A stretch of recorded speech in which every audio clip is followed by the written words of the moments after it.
Where is the best place to live in America if you're looking to ride some roller coasters? It's kind of been a subject of argument and debate for coaster enthusiasts, and it's a question I've been asking a lot since I was little.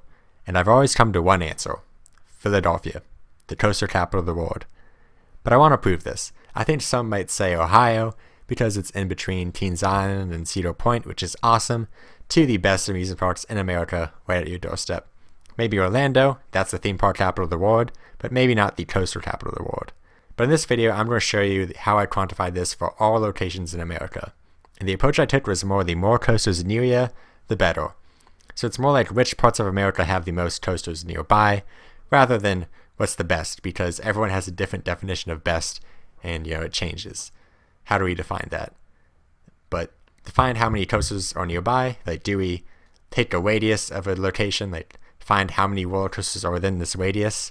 And no, because I think this is a bad approach, as a radius adds this arbitrary cutoff. It's hard to say where that cutoff should be, and roller coasters at the edge of the radius will count just as much as roller coasters at the center, right next to that location we're looking at.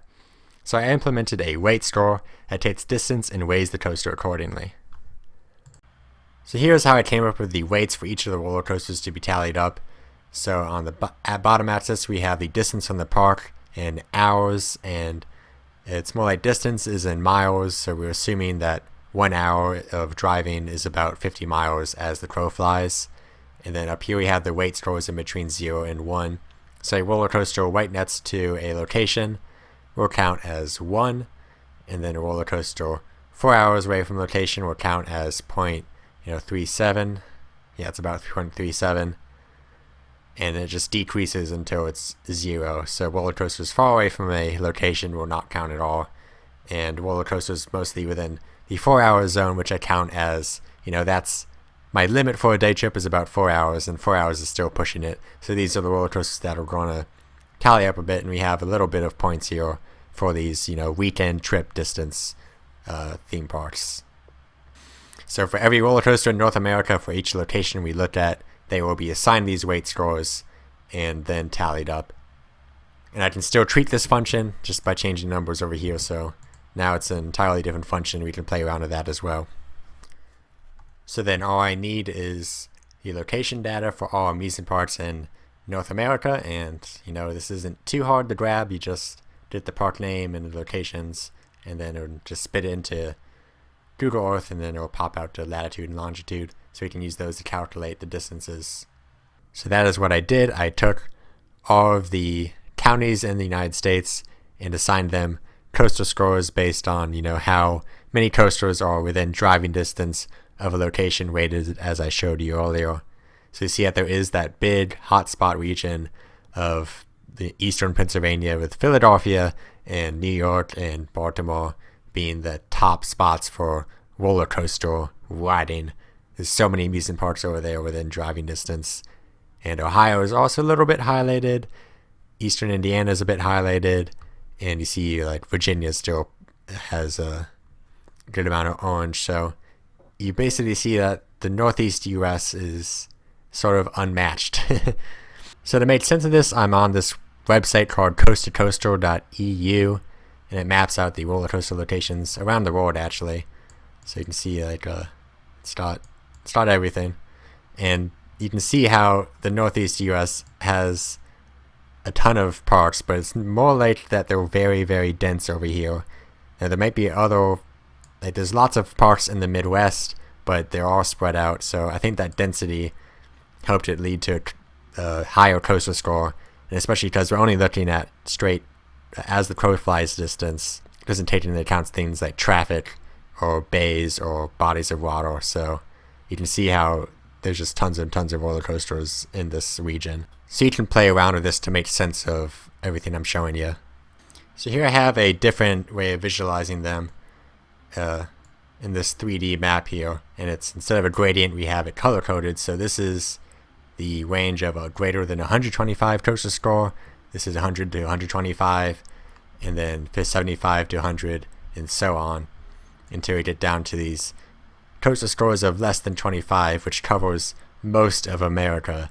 I think everyone knows that the middle of America is basically this barren landscape, and that's not only true for population, it's true for roller coasters too.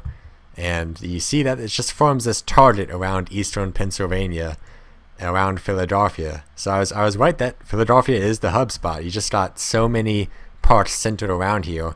You have Dorney Park, Hershey Park over here about, and then Nobles up here, Six Flags Great Adventure, and then there's actually tons of parks alongside the eastern seaboard of New Jersey, as long as a hurricane doesn't destroy them. And there's Coney Island even, there's even the new park in New Jersey, Nickelodeon's Universe over here. So there's tons and tons of roller coasters around that.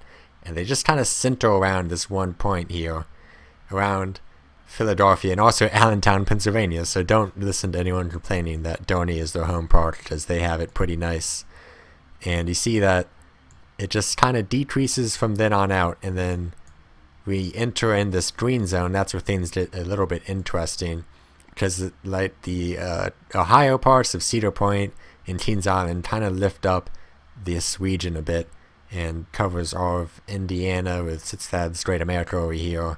So you have a pretty good region to live in Ohio and Middle America, even highlighting a little bit of West Virginia, which isn't a destination for roller coasters per se. There's just a few within driving distance. Also interesting is down here we have this seaboard of North Carolina and South Carolina that, are popular vacation spots, but are pretty barren for roller coasters. But all of North and South Carolina, all they have is Carowinds, and that's a great park. But you do see some other random spots are highlighted, like Dallas, Texas, and then of course Southern California. They got Six Flags, Magic Mountain and stuff, and so pretty cool stuff. But let's play some more. I thought I'd also treat the weight function, see what happens. So let's just do that. And so here you have it. Now the weights are looking much more at roller coasters within 2 hours or 100 miles, and not looking at coasters far out. And we still have that, Philadelphia and New Jersey, that region is the coastal zone. It has moved east a bit, this little target and the green surrounding it.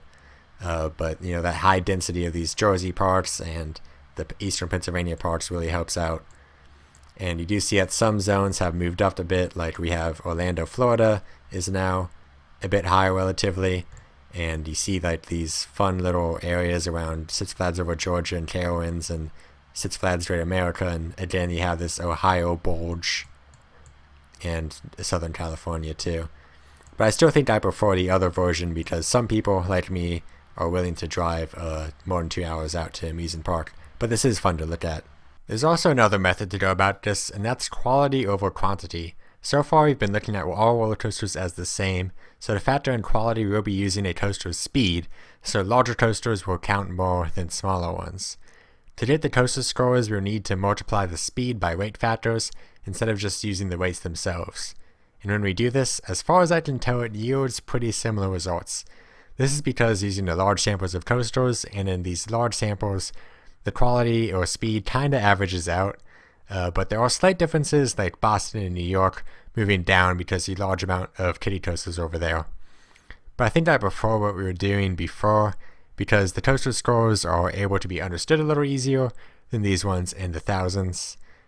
And it also counts every roller coaster instead of all the coasters that are ignored, because the speed stat is not listed on RCDB.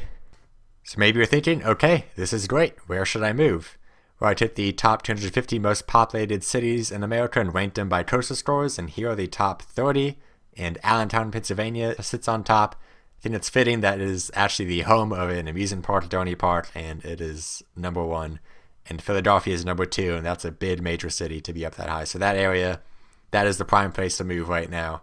And also just mostly Northeast America taking up the other spots, but we do see some Ohio taking up some spots in the 20s. And if you're like, where should I not move? Well, for one, don't move to Anchorage or Honolulu. They don't have roller coasters in Alaska and Hawaii. And just a bunch of Arizona and deep west, like there's not a lot of roller coasters in the middle of the country. There's a city named Surprise, Arizona. That sounds interesting. Did not know that. And here are the top 1,000 cities in 3D map form. So this can be pretty interesting to look at, but I don't think maybe pick one amongst the field of bars and move there. But that's it for this video. Thanks for watching.